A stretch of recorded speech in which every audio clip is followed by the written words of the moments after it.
العاصمة اليوم محاكمة 4 متهمين بإذاعة إشاعات كاذبة ومغرضة ودعايات مثيرة بقصد تكدير الأمن العام. وفي الجلسة التي عقدت برئاسة رئيس المحكمة القاضي يحيى المنصور وحضور عضو النيابة القاضي خالد عمر، تم تلاوة قرار الاتهام وقائمة أدلة الإثبات. وتضمن القرار قيام المتهمين مصطفى محمد أحمد حسن الممري، وأحمد عبد الخالق علي حجر، وأحمد يحيى علي علاو خلال العام الماضي بإذاعة أخبار وبيانات وإشاعات كاذبة ومغرضة ودعايات مثيرة بقصد تكدير الأمن العام وإلحاق الضرر بالمصلحة العامة، وذلك بأن أنشأوا قنوات بأسمائهم في مواقع اليوتيوب وأدوارهم من أمانة العاصمة وأداروها من أمانة العاصمة وأذاعوا فيها تلك المواد. كما شمل القرار قيام الممري وحجر وعلاو بتحريض الناس على الفوضى والخروج إلى الشوارع واقتحام الوزارات وشل وظيفتها وعدم الانقياد للقوانين النافذة، بما يؤدي لخدمة العدوان المستمر في حربه وحصاره على اليمن.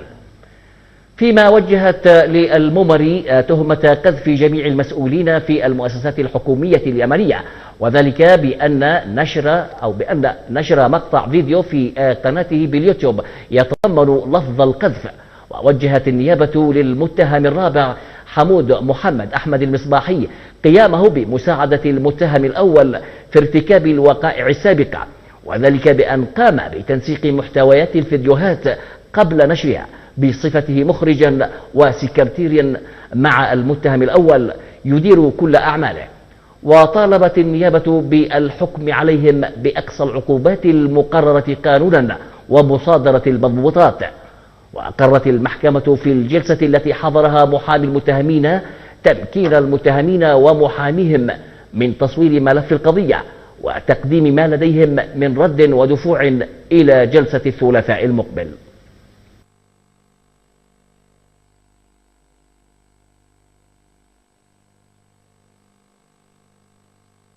إلى 1/1/2023 بداية اختصاص النيابة والمحكمة الجزائية الابتدائية المتخصصة بالأمانة أذاعوا أخبارا وبيانات وإشاعات كاذبة ومغرضة ودعايات مثيرة بقصد تكدير الأمن العام وإلحاق الضرر بالمصلحة العامة، وذلك بأن أنشأوا قنوات بأسمائهم في موقع اليوتيوب وأداروها من أمانة العاصمة وأذاعوا فيها الأخبار والبيانات والإشاعات الكاذبة والمغرضة والمثيرة وعلى نحو مبين بالأوراق.